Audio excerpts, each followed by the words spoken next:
Hello everyone, we're Team 33, the Good Kids. We're working on noise stoplight. I'm Wayne, working on signal processing subsystem, or MCU. I'm Kevin, and I'm in charge of the power subsystems.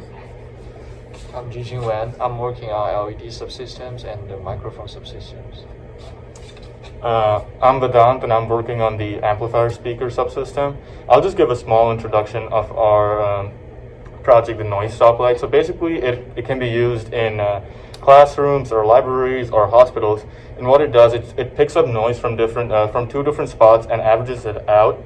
And once it averages it out, it puts it in three different categories: 0 to 40 decibels, 40 to 60 decibels, and more than 60 decibels. If it is in the first category, the green LEDs will turn on and nothing else will happen. But if it's in the second category, the orange LEDs will turn on and nothing else will happen.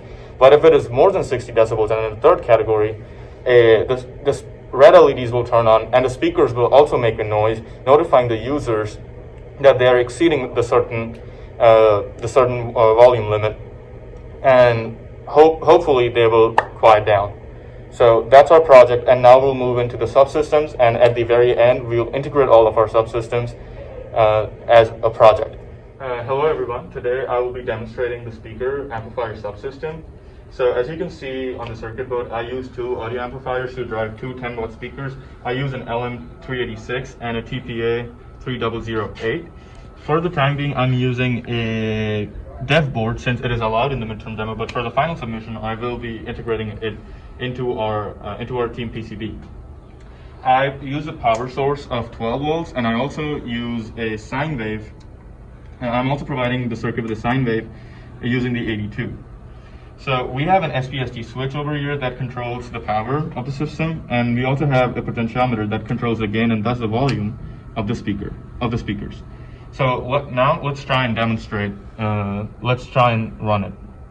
So I start this sine wave and I turn on the SPST switch. As you can see, there is a noise coming out from the speaker. Let's measure this noise now.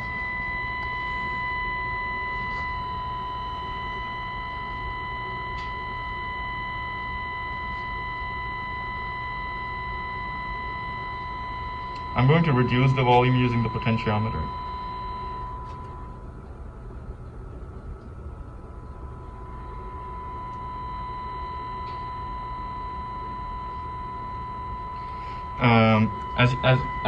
As you can see, the sound level meter has a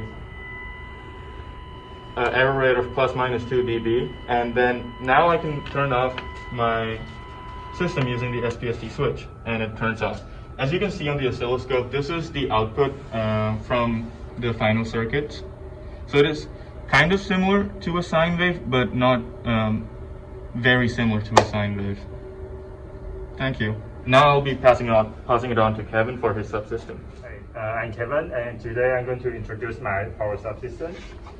So we will have adapters that takes 110 volt socket power source, and now we'll connect to our breadboards, and we'll have a SPST switch for the overall systems.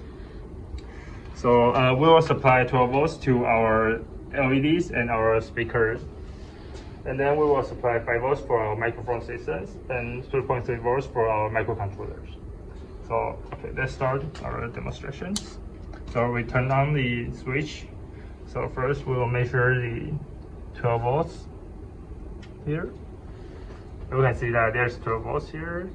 And then we will do the 3.3 volts. And you can see there's 2.3 volts for the microcontrollers. And here's the 5 volts. So it's actually 4.99, but it's close to 5 volts. And then when we turn off these systems, then the voltage will start to drop to nearly 0. Okay, so that's my power system demonstrations. I will pass on to Wayne for his MCU subsystem. Hello, I'm Wayne, and I'm working on the signal processing subsystem, or the MCU subsystem. So I'll be generating different decibels of sound waves into the microcontroller, and it will light up green light from 0 to 40 as quiet, and 40 to 60 decibels will light up the yellow light And if it's above 60, it will light up the red light, which at the same time, it will also generate a sound wave that will go to the speaker. Now I'm gonna run the code, which will start lighting up the LEDs.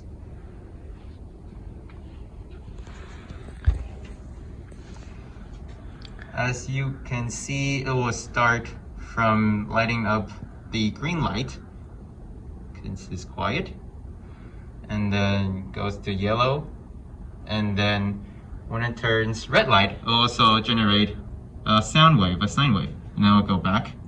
The wave will disappear. Now it's quiet, and then loud again, and then medium, and back to quiet. And now I'll pass it to Henry for the LED and microphone subsystem. Hi, my name is Xing Wen. I'm in charge of LED subsystems and microphone subsystems. So now let's first look at the LED subsystem demonstration. So now, because of the shipping late, so I have to use the lab LEDs instead to demonstrate it temporarily. And I built 72 LEDs in parallel in the series in order to simulate just acting like my original schematic circuit. And so for here, when I turn this on, but without turning the 3.3 volt GPIO signal connecting to the circuit, the LED light is not supposed to turn on, and it is. So the circuit is working.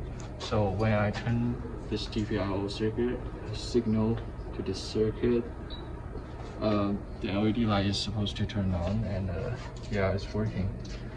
So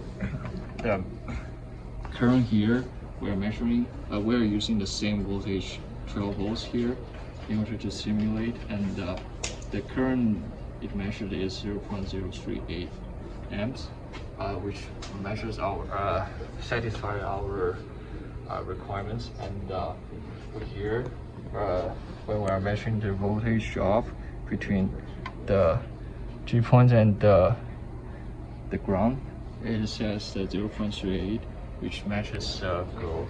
So that's our demonstration. And I'll move on to the microphone subsystems. So after we demonstrate the LED subsystem, let's move on to the microphone subsystem. For here, the input is coming from the microphone, and we use a potentiometer to acting as a volume control. And the power supply is 5 volts here, and we connect it to the microphone. And we will use the oscilloscope to test the output signals, which is coming to the pin 5, so that we can know whether the signal is working or not. So here, if I click my hands, you can see the signal is moving up and down. So you can tell. So the signals is working. I've built 2 circuits. This one and another microphone circuit is here, which is exactly the same. So now we have integrated all of our subsystems together, and as you can see, there are 72 LEDs on this. That is just to simulate our actual much higher power LEDs. Since we did not get that in the package, we did not simulate the green, the yellow, and the red LEDs because it just takes 72 LEDs to do that. So now moving on, as you can see, this is the audio speaker, the speaker amplifier subsystem. This is the power subsystem. This is the MCU or the signal subsystem, and the microphone and the LED subsystem, of course. So once I turn on the power to the speaker and the rest of the system, as you can see, the green LEDs turn on. We have simulated a noise using the MCU. So whenever it's quiet, it's green LED. If it's kind of noisy, it's red. It's yellow, and if it's really noisy, it's red LED. And once the red LEDs are on, and the speaker power to the speaker is on, the speakers will turn on. So now let's measure the volume of these speakers.